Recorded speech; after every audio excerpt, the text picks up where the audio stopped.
forcément ma tasse de thé, en tout cas moins que celle de ma discutante Madame Salzbrunn, donc on pourrait inverser les rôles, mais bon, je vais quand même jouer le jeu. Ce que je vais juste dire, c'est que le mot éthique, pour moi, c'est un mot un peu mystérieux, comme ça devrait pas l'être, parce que, étant chargé de cours ici à l'université, il y a les commissions d'éthique, il y a, pour les mémoires, il s'agit de respecter toute une certaine règle d'éthique, donc c'est un mot dont on parle fort souvent. Néanmoins, pour moi, l'éthique, ça va pas de soi. C'est-à-dire, en tout cas, ça va pas de soi ce qu'on entend par éthique, quoi. J'ai juste envie de commencer comme ça. C'est un mot qui vaut la peine, à mon avis, de problématiser, ce que je ferai tout à l'heure. Mais peut-être juste avant, parce que j'étais intervenu à PrEP, mais je crois que c'est l'année passée, donc vous ne m'avez pas vu. Donc je travaille depuis des années, vous voyez que je vieillis, avec des personnes migrantes comme psy.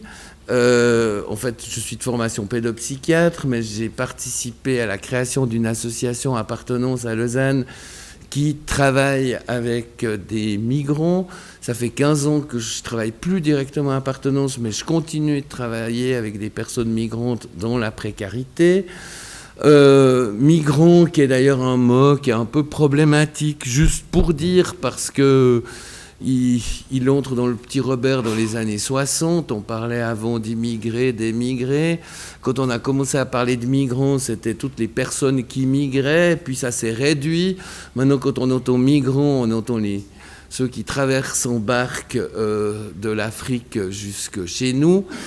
En réalité, ma philosophie, mais je n'ai pas le temps de vous l'expliquer ici dans le détail, c'est qu'on ne peut pas distinguer d'un côté les migrants et de l'autre les autochtones, que dans un certain sens, nous sommes tous des migrants, c'est-à-dire que nous changeons de monde parfois au cours de nos vies.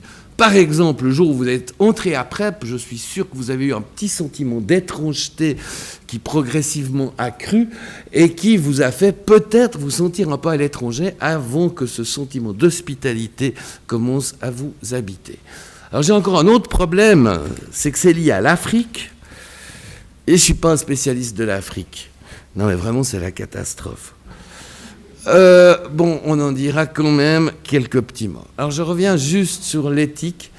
Il y a un bonhomme qui s'appelait von Forster, qui était un cybernéticien et qui faisait un peu de philosophie et qui, à mon avis, avait dit la meilleure définition, enfin une définition de l'éthique, en tout cas avec laquelle je peux me retrouver. L'éthique, c'est toujours d'agir de telle sorte qu'on accroisse les possibilités de choix de l'autre. Je trouve que c'est une définition intéressante parce qu'elle est liée finalement à de quelle manière on accroît les possibilités d'agir d'autrui. Et il est évident que pris sur ce sens, eh bien, nos politiques migratoires ne sont pas tellement favorables à accroître les possibilités de choix d'autrui. J'irais jusqu'à dire que toute personne migrante qui vient d'Afrique, vu encore une fois qu'il s'agit de ceci...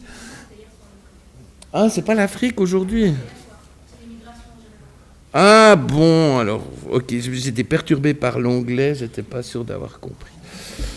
Non, je déconne, je dois déconner un petit peu là parce que je suis un peu surchargé.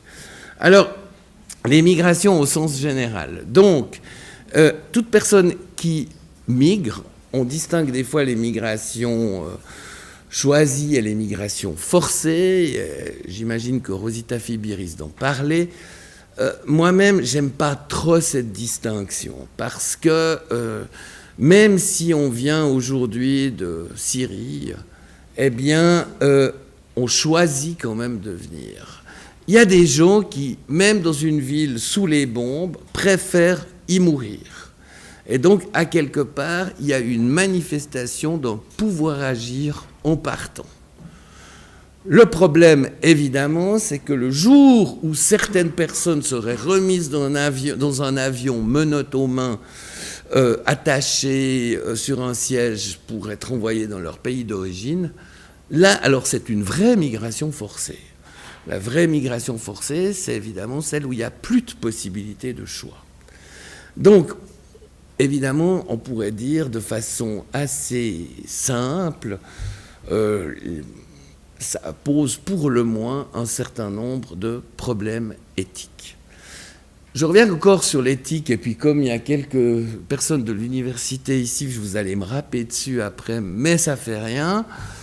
Je trouve que c'est effectivement une notion problématique, parce que, vous savez, par exemple, on est très prudent, au départ pour d'excellentes raisons, pour le fait que dans des recherches, on ne fasse pas plus de mal que de bien aux personnes qu'on interviewe.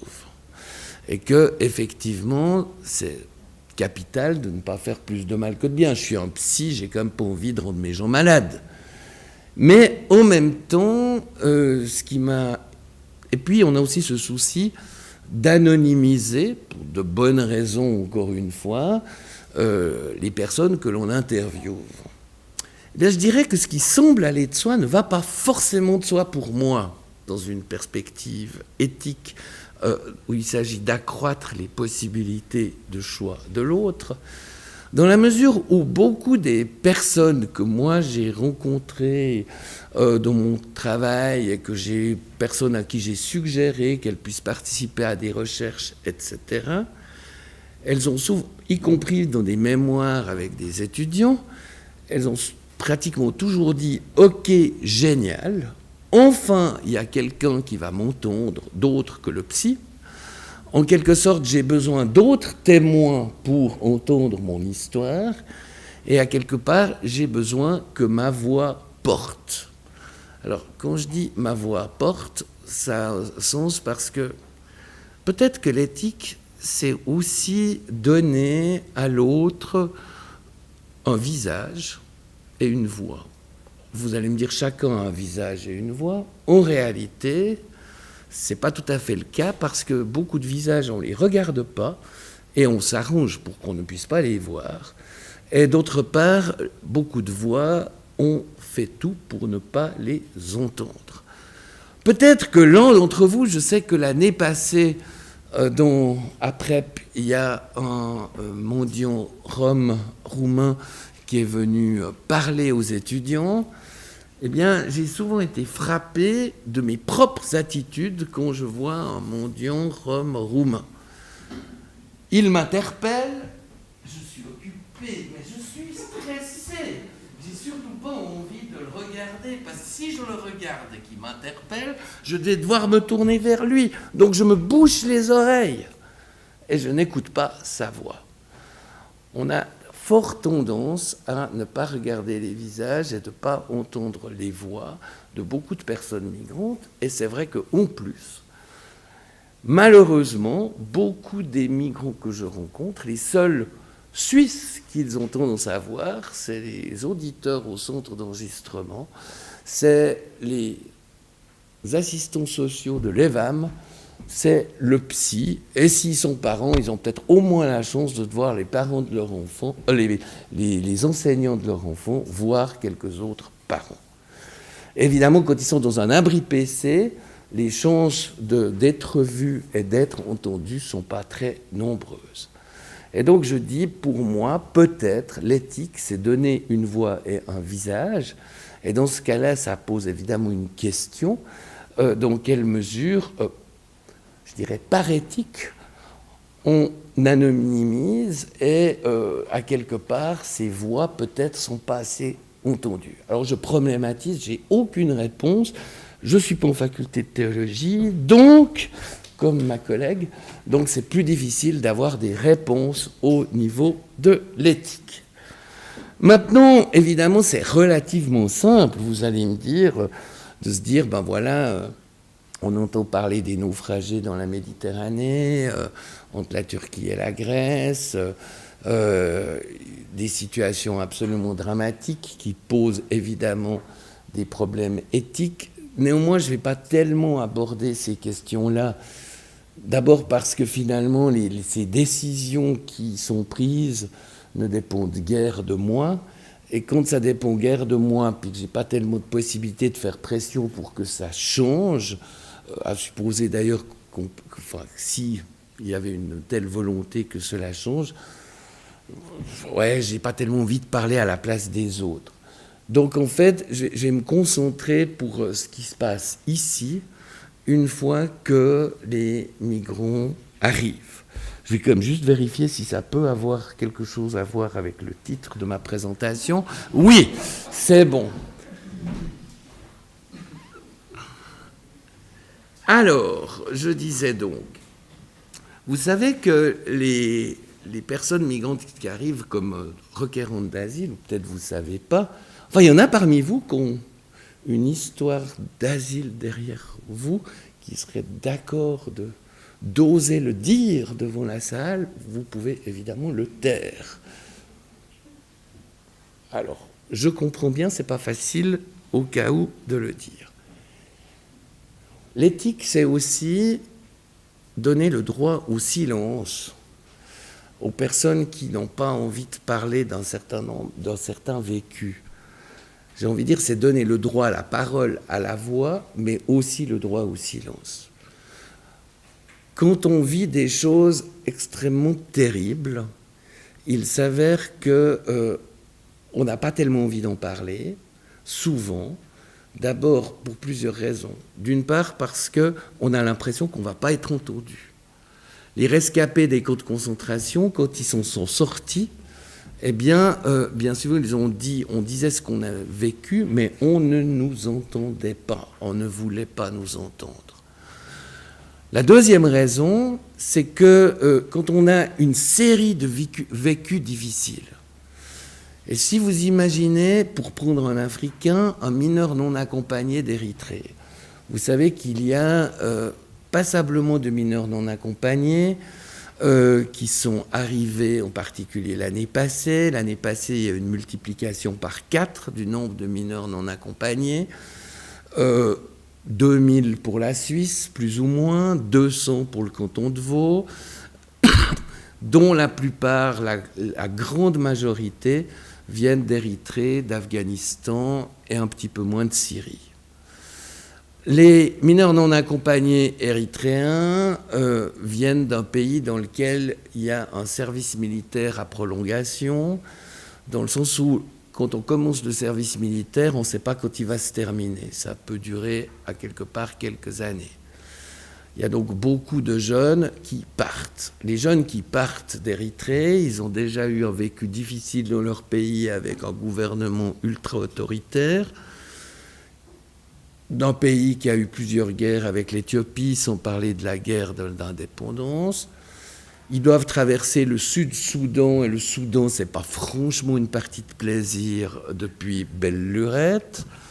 Ensuite, par où passer? Alors ça dépend des flux migratoires. Est-ce qu'il vaut mieux essayer de trouver un moyen de traverser pour un beau jour, arriver en Turquie, ou d'aller en Libye, ce qui était un peu la route essentielle et qui l'est redevenue, et traverser vers l'Italie, quand vous savez qu'il y en a je ne sais pas combien qui crèvent dans le voyage. Bref, vous avez une série d'événements difficiles qui sont vécus, des pertes, des traumatismes, etc. C'est le psychicose. Et je dis toujours, quand on a des vécus si difficiles, on les met dans un congélateur, à quelque part. Parce que si on se mettait à ruminer toute la douleur subie, on n'aurait plus la force pour pouvoir avancer sur cette route qui est censée amener dans un lieu d'accueil. En passant, j'admire ces jeunes. J'admire ces jeunes parce qu'au niveau du pouvoir agir, si on revient à cette idée du pouvoir agir, c'est absolument extraordinaire. Moi, je ne serais jamais arrivé à bon port, même quand j'avais eu leur âge. Ça aurait été impossible, j'aurais crevé avant, j'aurais déprimé, etc. Bref, l'histoire est qu'on met ces situations dans des congélateurs pour ne pas perdre ou amoindrir l'énergie nécessaire pour arriver à bon port. Le jeune arrive, il arrive dans un centre d'enregistrement, et il arrive dans un centre d'enregistrement où il va avoir une première audition. Ah, vous allez dire, ça Suisse, c'est un paradis. Parce que si vous regardez en France, il va devoir attendre 3 mois avant de trouver un lieu où il va pouvoir être hébergé, bien souvent. Là, au moins, il y a un lit un peu dès le départ, un matelas. Quoi qu'il en soit, il y a une audition. Une audition où on va sommairement l'interroger sur les motifs de l'asile. Première audition. Deuxième audition, on va faire une audition pour déterminer son âge. Et puis on va faire une troisième audition qui est plus fouillée. Eh bien, dans ces auditions, d'abord, on pose toute une série de questions parce qu'on part du principe que le requérant d'asile, il doit démontrer qu'il est requérant d'asile. Il doit démontrer qu'il est requérant d'asile, donc jusqu'à preuve de contraire, il ne l'est pas. C'est-à-dire qu'il n'y a pas de présomption de vérité de la part du requérant, au contraire. Et ces questions peuvent être extrêmement pointues et, en quelque sorte, ils doivent ouvrir leur congélateur. Ouvrir un congélateur dans lequel il y a énormément de souffrance, etc., etc. Et si vous avez 50 cadavres dans un congélateur et que tous dégèlent en même temps, eh bien, vous risquez bien de vous noyer. Et c'est malheureusement quelque chose qui peut se passer. Et que, évidemment, ça pose un certain nombre de problèmes éthiques. Ensuite, je disais pour vérifier l'âge. Parce que, évidemment, l'histoire, c'est que parfois, les mineurs donnent un âge qui n'est pas vraiment le leur. Alors, pour plusieurs raisons. D'abord, il faut voir que les mineurs, eh bien, ont quelques droits supplémentaires que les majeurs quand on arrive dans le pays d'accueil. Quelques droits supplémentaires, entre autres que le renvoi du pays d'accueil doit se faire dans des conditions extrêmement strictes si renvoi il y a, et en général, c'est le plus souvent, à moins qu'il y ait une structure d'accueil pour les accueillir dans le pays d'origine, renvoyé à la majorité.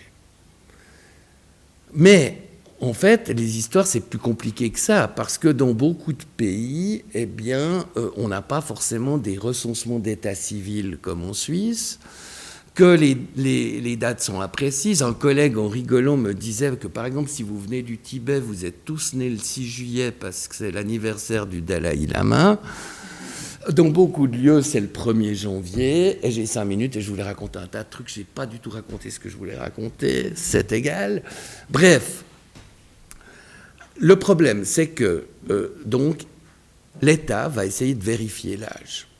Et ils vont utiliser des méthodes qui sont depuis 15 ans condamnées par les associations de radiologues et de radiologie pédiatrique, c'est-à-dire des examens du poignet au niveau osseux, qui on sait qu'ils ne sont pas valables, c'est-à-dire qu'ils ont une marge d'erreur de 3 ans, pour essayer de démontrer que ces jeunes ne sont pas mineurs, mais majeurs.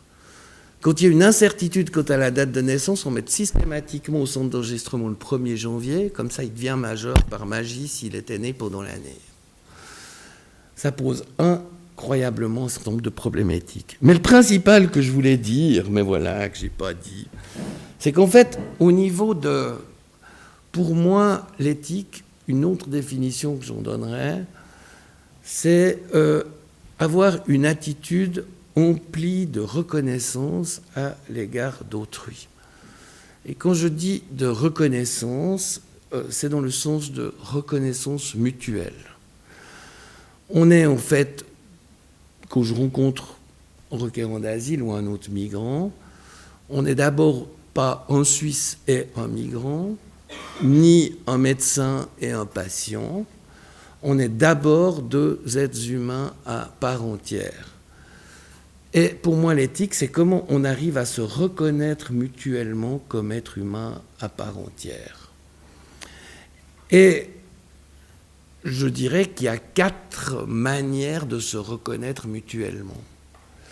Une des manières qui est utilisée dans nos sociétés de la modernité, de se reconnaître mutuellement comme appartenant à la même collectivité, à la même communauté, c'est ce qu'on va appeler la reconnaissance juridique. C'est les droits que l'on a.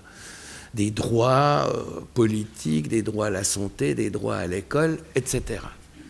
De manière évidente, ces droits ne sont pas les mêmes pour tous, c'est-à-dire en tout cas quand on parle des migrants, et vous savez que les majeurs, eh bien, ont pas la possibilité de faire des apprentissages, par exemple, quand on est sans papier.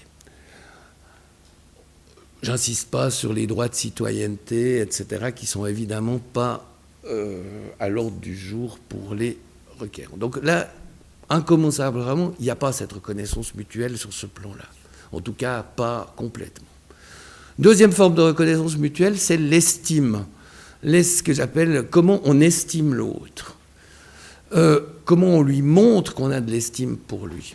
Évidemment, comme au premier pas, le requérant d'asile le candidat requérant d'asile est supposé nous mentir sur ses motifs de départ, sur son âge, etc., c'est une bonne manière de commencer à se sentir estimé. Se sentir estimé, en plus, ça c'est aussi se sentir estimé pour cette force, cette énergie qu'ils ont eue pendant ce voyage. Ce voyage dans lequel, d'ailleurs, ils sont en train aussi probablement d'essayer de trouver un moyen pour qu'un membre de la famille élargie survive et reçoive un mandat de leur famille d'origine. Bref, au niveau de l'estime, on est complètement à l'opposé. C'est plus facile d'être estimé à PrEP que d'être estimé dans un abri PC. Troisième niveau, c'est, comme je disais, être vraiment approuvé dans sa pleine humanité. Et être approuvé dans sa pleine humanité, ça, je pense qu'on peut faire quelque chose, et que je peux aussi essayer de faire quelque chose, et puis que là, il y a l'éthique. C'est-à-dire que comment est-ce qu'on approuve quelqu'un dans sa pleine humanité? C'est en lui montrant qu'on est soi-même humain. Quelle est la caractéristique fondamentale de l'être humain? C'est sa vulnérabilité, c'est pas son savoir. Parce qu'on est tous vulnérables, on est tous mortels, on a tous des sentiments d'impuissance, on a tous des moments de sentiments d'ignorance.